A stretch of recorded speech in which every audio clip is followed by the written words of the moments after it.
Welcome to the Best Little Town Podcast, your go-to source for everything happening in the town of Bedford's local government. Whether it's new initiatives or important decisions shaping our town's future, you'll hear it right here.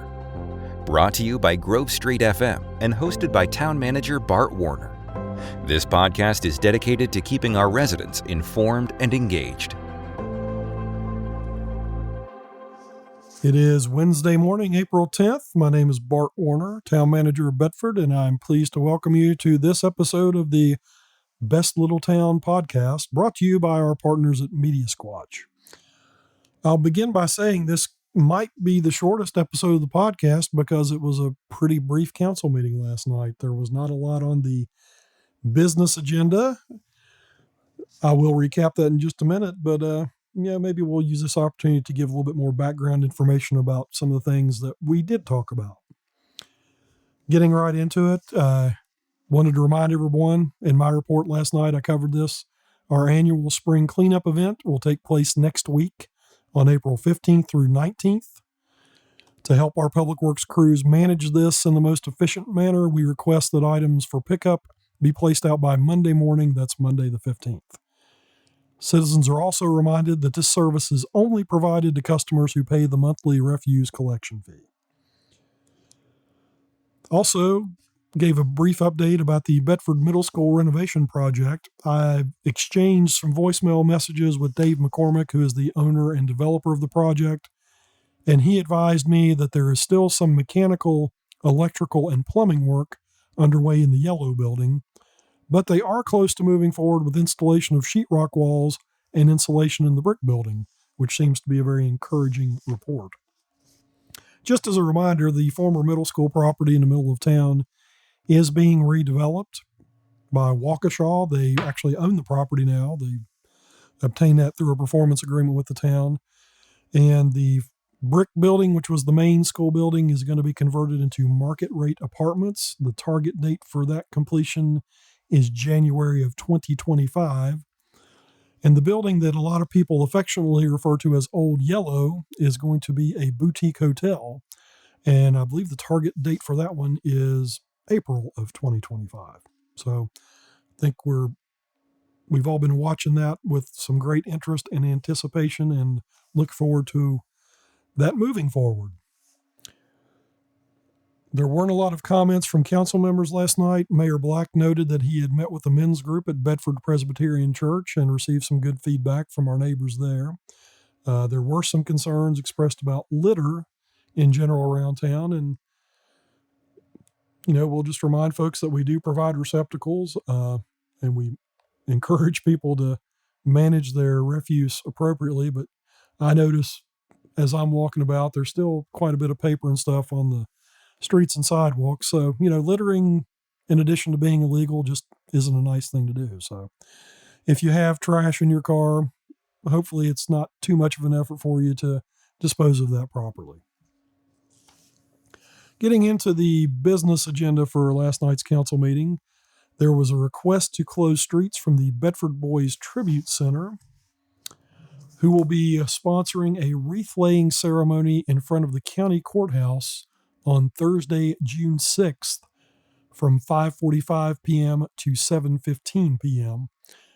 That block of East Main Street from the North Bridge Street light to South Street will be closed during that time, although the event itself will primarily take place on the sidewalk and in the plaza area in front of the courthouse. The only other item of business last night was a proclamation by the mayor for National Crime Victims' Rights Week. If you will tune in to the recording of our meeting, you can hear the precise detail and content of that proclamation. And of course, we would encourage you to view our meetings either live as they're live streamed or the recordings to stay abreast of everything that goes on at the council meetings. Doubling back to the request from the Bedford Boys Tribute Center. And by the way, if you have not visited that at 104 North Bridge Street, I would encourage you to check it out. Ken Parker and his wife Linda and the folks who are assisting them have dedicated themselves to sharing as much information about the young men from our community who gave their lives on D-Day. It's a wealth of information. It's powerful. It's moving. It's certainly educational. So, again, that's the Bedford Boys Tribute Center on 104 North Bridge Street in Centertown, Bedford. But the request that we handled last night was for a special event sponsored by that group, and people may or may not be interested in the way that the town manages special events. Those are something that we encourage because we see that they add to the life and vitality of our community. And a couple of examples I'll point to are Centerfest, which is typically at the end of September every year.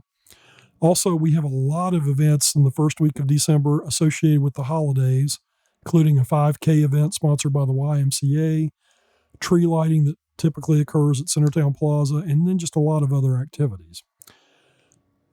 Throughout the year, we get requests for various other events ranging from concerts in the park to parades and processions. And a lot of people probably don't give a lot of thought to the background behind those things. But one thing I will mention is that any event, particularly outside of business hours, requires a great deal of effort and work on behalf of our town employees who are already working 40 plus hours a week in most cases. Centerfest in particular, that's a day-long event. Our public works, police, and even our electric folks spend a lot of time planning and executing their duties there, and that actually involves a lot of overtime pay for them and requires them to be away on a weekend from their families. So there are certain institutional events such as that we've become accustomed to providing, but one thing I want people to know is that there really aren't any events or any services that are free. And we've had to kind of communicate that in a couple of cases where people have requested street closings for certain events, and we're then surprised that we had to either deny those or ask for some assistance to recover our costs because people weren't aware of the costs. We do have policies in place that deal with rental of facilities and for special events themselves. There are fees associated with those that are designed to recover a portion of our costs, but not all of it. And in a case where people may want to use our park facilities, particularly Liberty Lake Park, which gets a lot of attention, we spend a lot of time in maintenance and upkeep of that facility. And frankly, given the rising costs and the scale of the operation, we do struggle at times to stay ahead of that. So just wanted folks to be aware of the efforts of our colleagues with the town, particularly the Public Works Department, and also the public safety folks who may be taken for granted a little bit. On the plus side, we think that's because they provide such a good level of service that people become accustomed to it, and we applaud them for that. But we also want folks to know that, these things don't just happen, and there's a lot of background behind that. So if you're interested in hosting a special event, we encourage you to contact us. The main number at Town Hall, of course, is 540-587-6001. Give us as much detail as possible as to what you're thinking about. And then we will confer with our colleagues and work with you to try to make that happen. If there is a cost involved, we'll explain that and explain why. But in most cases, the fees we charge do not fully cover our costs. The other thing I'll mention is that for each event that we have, we also learn a little bit about how those things function and how our community functions. In particular with street closings, the Bedford street system is not necessarily a grid, and that doesn't mean a lot to most people, but on a practical basis, it means when we close a street for any duration of time, there has to be somewhere else for the traffic to go on that affected stretch. And because a lot of our streets are not interconnected in a square grid, we don't have a lot of opportunities to redirect traffic. And we've learned that over time with certain events, such as the 5K, which folks may or may not remember a few years back. That typically happens on the Loop. And the Loop, for those of you not familiar, is just that. It's a loop formed by 4 streets: Peak Street, Whitfield, Oakwood, and Longwood Avenue, which have sidewalks. It's basically about a 3.1 mile track, which coincidentally is about the length of a 5K course. That area is very well positioned to handle events such as 5K races just based on the layout. And if you're interested in having a 5K race, that's probably the route we're going to direct you to, because we know how to manage that. There will still be some inconvenience for neighbors and people accessing things like the hospital, but we have enough history and institutional knowledge to address those things. We have entertained other course changes before. Going back to what I started to tell you about a few years ago, we played with the route of the 5K event and started it down here near the railroad tracks where I'm sitting at the Grove Street FM studios.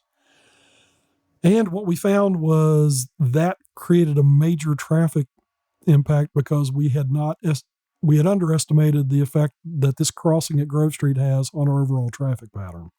There are a lot of businesses and industries that require truck deliveries, and while it's possible to work your way from Independence Boulevard and get into those facilities, the crossing here at Grove Street is a crucial part of that traffic flow, not just for business deliveries, but also typical traffic. And on the one occasion where we tried that, we created a traffic snarl that took several hours to clear. So again, as we're trying to educate folks about our process, we also want to let you know that we're a learning organization ourselves and are trying to figure out things as we go along. And on that note, I thank you for your patience and your grace and working with us and helping us try to do our best to advance our community and move forward and truly claim our status as the world's best little town. Till next time, I wish you good health and good cheer, and hope you enjoy the blossoming of spring as it is upon us.